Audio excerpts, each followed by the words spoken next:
Let's make palitaw pero chocolate ang laman. Char.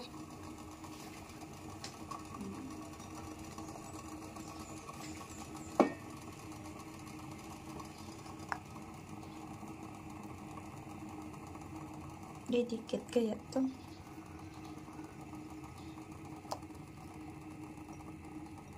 Different size, different shape.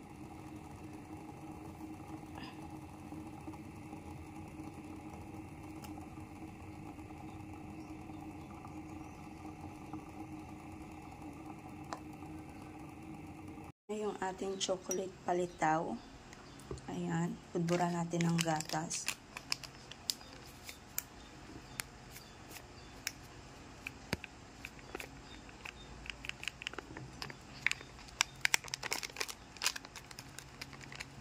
Mas marami, mas masarap.